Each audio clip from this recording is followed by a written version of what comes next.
Hello, this is Upendra Rawat. Welcome to JNV24U। अगर आप भी नवोदय विद्यालय प्रवेश परीक्षा 2027 की तैयारी कर रहे हो तो इस वीडियो को ज़्यादा से ज़्यादा अपने मित्रों के पास शेयर ज़रूर कर देना, क्योंकि ये इतनी मोस्ट इम्पोर्टेंट वीडियो यानी कि पूरी क्लास रहने वाली है।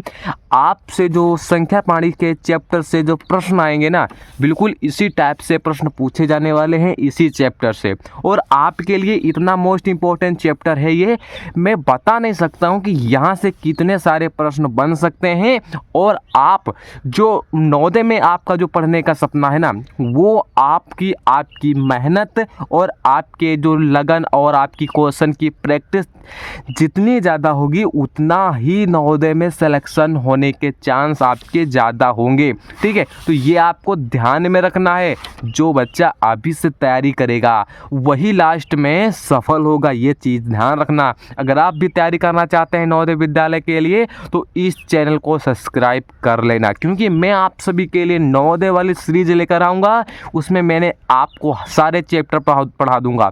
मैथ के, मानसिक योग्यता, हिंदी, सारे पूरा कंप्लीट जो नवोदय का सीरीज रहने वाला है वो भी बिल्कुल फ्री में। तो ध्यान रखना, हम आपसे एक भी रुपया नहीं लेने वाले हैं, केवल आपको इस चैनल को सब्सक्राइब कर लेना है। और अगर आप PDF लेना चाहते हैं, नोट्स लेना चाहते हैं तो टेलीग्राम ग्रुप को जरूर से ज्वाइन कर लेना। इसकी जो लिंक है डिस्क्रिप्शन में दी गई है, तो जल्दी से ज्वाइन कर लेना। तो सबसे पहले तो प्रश्न क्या बोलता है, पहले आपको प्रश्न समझो। प्रश्न बोलता है 3 अंकों की बड़ी संख्या। तो भैया बड़ी संख्या कैसे बनेगी, तो भैया समझ लो, भैया बड़ी कहता है ना, तो बड़ी संख्या 3 अंकों की क्या कहना बनानी है, बड़ी संख्या। तो बड़ी जब बनानी होती है तो हम कौन से अंक का प्रयोग करेंगे, आप बोलोगे 9 का हम प्रयोग करेंगे। कितने का, 9 का प्रयोग। तो कहता है 3 अंकों की, तो भाई है तो 9 को 3 बार आपको रिपीट कर देना है, उतनी बार आपको प्रयोग कर देना। तो यही आपका हो गया करेक्ट आंसर, 3 अंकों की सबसे बड़ी। तो आप बोलोगे इसमें कौन सा करेक्ट ऑप्शन हो गया, आप बोलोगे B option is the right option आपका हो गया। इसी तरीके से आपसे प्रश्न मिलेगा और उसके 4 ऑप्शन मिलेंगे, आपको एक ऑप्शन को टिक करना होता है। ठीक है, नेक्स्ट बोलता है संख्या 6, 5, 4, 3 में 4 का स्थानीय मान। तो स्थानीय मान कैसे निकालते हैं, अगर आपको नहीं आता है बिल्कुल यहाँ से 0 से आपको सिखाया जाएगा, बिल्कुल एडवांस लेवल तक। तो बोलता है कि 6, 5, 4, 3 में किसका निकालना है, कहता है कि 4 का निकालना है। तो भैया तो 4 के आगे कितने अंक हैं, बोलोगे 1 अंक है सर जी। तो भैया 4 लिख लोगे और 1 0 लिख लोगे, तो यही आपका क्या हो जाएगा, यही आपका आंसर, यानी कि ये हो जाएगा आपका स्थानीय मान, आपका ये हो जाएगा। आप बोलोगे सर हमारा जो ए वाला ऑप्शन है ये हमारा करेक्ट हो गया, बिल्कुल आपका ए वाला इज द राइट ऑप्शन हो गया। ठीक है, अब संख्या 6, 5, 4 और 7, 6, 4 में 6 का स्थानीय मानों का योग। अच्छा जी, तो सबसे पहले योग का तात्पर्य क्या है भाई, योग का मतलब होता है, जैसे हम जोड़ते हैं ना 6, 5 कितना हुआ 11, तो ये योग का मतलब होता है जोड़ना। तो ये चीज़ आपको ध्यान में रखना है। तो ठीक है, स्थानीय मान हमने निकालना सीख लिया, जिसका बोलेगा उसके आगे वाले अंक जितने होंगे उतने हम क्या करेंगे, उतने हम 0 लगा देंगे। तो ये आपको ध्यान में रखना है।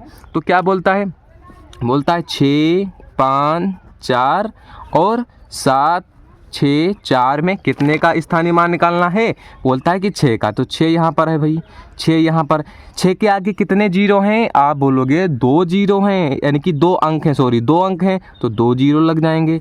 6 के आगे कितने अंक हैं, तो बोलोगे 1 अंक है, तो 1 हो जाएगा। योग का क्या मतलब होता है, जोड़, तो जोड़ दो, तो 600 प्लस 60 हो जाएगा, तो कितना बोले होगा, तो बोलोगे जब हम जोड़ देंगे इनको तो 660 इज द राइट ऑप्शन हो जाएगा। तो इनमें से आपका कौन सा करेक्ट ऑप्शन होगा, आप बोलोगे B option is the right option हो जाएगा।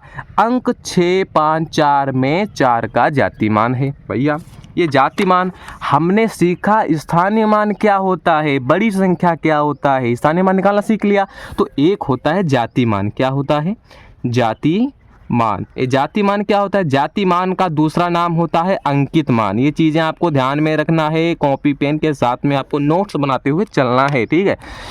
जातिमान का दूसरा नाम अंकित मान। जैसे कहता है भैया 6, 5, 4 में 4 का जातिमान, तो 4 का जातिमान ये स्वयं होगा। बहुत ही सरल है। जब जातिमान कहेगा 4 का पूछता है तो 4 ही आपका आंसर होगा, 6 का पूछेगा 6 ही आंसर होगा, 7 का पूछेगा 7 ही का आंसर होगा, यानी कि स्वयं अंक ही आपका आंसर हो जाएगा। तो 4 का जातिमान 4 होता है, तो बोलोगे A option is the right option हो जाएगा, ठीक है। अब अंक 5, 9, 3 में 9 का स्थानीय मान क्या बोलता है? 9 का स्थानीय मान तथा जातिमान का योग। योग का क्या मतलब होता है? आप बोलोगे सर जी योग का जो मतलब होता है वो होता है जोड़ना। हमने स्थानीय मान भी सीख लिया किस तरीके से निकालना है, जातिमान भी सीख लिया किस तरीके से निकालना है। अब भैया निकालना है 5, 9, 3 में 9 का स्थानीय मान। तो 9 का स्थानीय मान, 9 के आगे कितने अंक हैं? 1, तो आपका ये स्थानीय मान हो गया। ये क्या हो गया? बोलोगे ये स्थानीय मान हो गया। अब जातिमान, भैया 9 का जातिमान कितना होगा? तो 9 ही होगा, स्वयं अंक होगा जातिमान, तो आपका 9 हो जाएगा। योग का मतलब होता है जोड़ना, तो हम इसे जोड़ देंगे। तो बोलोगे 99 इज द राइट ऑप्शन, यानी कि 90 में हम जब 9 को ऐड कर देंगे तो आपका 99 इज द राइट ऑप्शन हो जाएगा। बोलोगे D option is the right option आपका हो जाएगा। तो आपको ध्यान में रखना है, ठीक है। तो 2, 6, 5, 4, 4, 7 में किस अंक का सबसे ज़्यादा स्थानीय मान है? अच्छा, यानी कि अधिक स्थानीय मान है। तो भाई पहले सबसे पहले निकाल के देखो, निकाल के देखने को मैं आपको ट्रिक बता दूंगा, उस तरीके से आप कर लेना, ठीक है। 2, 6, 5, 4, 4, 7, तो इसका निकालो 7 आया, इसका निकालो कितना आएगा? बोलोगे 4, 1, 0, क्योंकि ये एक अंक है, ये क्या आएगा? इसका 400 आ जाएगा। इसका कितना आएगा? बोलोगे 5 के आगे 3 अंक हैं तो 3 0 लग जाएंगे। अब 6 के आगे कितने? 1, 2, 3, 4 0 हैं, तो 1, 2, 3, 4 0 हो जाएंगे। 2 के आगे कितने 0 हैं? 1, यानी कि अंक कितने हैं? 1, 2, 3, 4, 5, तो 1, 2, 3, 4, 5। तो आप बोलोगे कि सबसे अधिक किसका स्थानीय मान है? सबसे अधिक किसका स्थानीय मान है? आप बोलोगे ये लिखा हुआ है इकाई, दहाई, सैकड़ा, हजार, 10,000, लाख, ये 2 लाख है, ये 60,000 है, 5,000 है, 400 है, ये 40 है, ये 7 है। तो यही आपका क्या होगा? करेक्ट आंसर होगा, यानी कि इस अंक का सबसे अधिक क्या है? स्थानीय मान है। अगर आपसे पूछा जाए कि सबसे कम किसका है, तो ये कम है, यानी कि सबसे कम। तो लास्ट वाला जो अंक होगा, यानी कि ये वाला, यानी कि शुरुआती वाला अंक जो होगा वही आपका करेक्ट आंसर हो जाएगा। आप बोलोगे 2 इज़ द राइट ऑप्शन हो जाएगा। 10,000 लिखा है, जल्दी से आपको कमेंट बॉक्स में बताना है कि 10,000 इनमें से कौन सा लिखा है। ये आपके लिए होमवर्क हो जाएगा, HW आपके लिए है, जल्दी से आपको कमेंट बॉक्स में बताना है।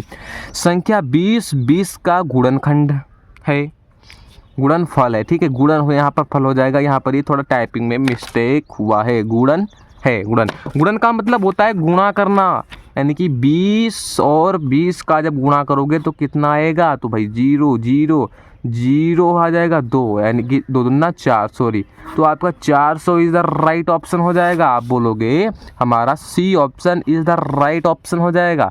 राम के पास 40 रुपये हैं, राघव के पास 42 रुपये हैं, तो कुल रुपये ज्ञात करो।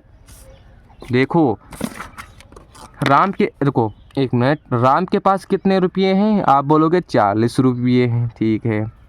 राघव के पास कितने हैं? यानी कि राघव के पास हैं 42 रुपये। कितने? 42। तो कुल का मतलब होता है जोड़ना, ठीक है। कुल का मतलब होता है जोड़ना, यानी उनको कुल, यानी कि इनको जोड़ोगे तो कुल कितना आएगा? तो इनको जोड़ दोगे तो 2, 4, 8, तो 42, यानी कि 82 इज द राइट ऑप्शन आपका हो जाएगा। तो आप बोलोगे इनमें से आपका कौन सा करेक्ट ऑप्शन है? तो इनमें से ऑप्शन आपके गलत है, तो आपका कितना होगा? आप बोलोगे ये वाला करेक्ट आंसर आपका हो जाएगा। इसमें थोड़ा टाइपिंग में मिस्टेक हुआ है। तो ऐसे ही मोस्ट इंपॉर्टेंट प्रश्न है, आपको मैं एहसास नहीं होने दूंगा कि आपको ये प्रश्न आते हैं या नहीं आते हैं। तो आपको ये सारे प्रश्न ज़्यादा हार्ड नहीं लगे होंगे, बहुत बेसिक से प्रश्न है, ठीक है। बिल्कुल इसी टाइप से आपसे जो संख्या प्रणाली में जो है आपसे प्रश्न पूछे जाएंगे। इनमें से कितने प्रश्न आ सकते हैं, आप बोलोगे 1 से 5 तक भी प्रश्न पूछे जा सकते हैं। तो ये आपके लिए मोस्ट इम्पॉर्टेंट चैप्टर है, तो ये आपको ध्यान में रखना होगा। तो मिलते हैं ऐसे नेक्स्ट इम्पॉर्टेंट वीडियो में।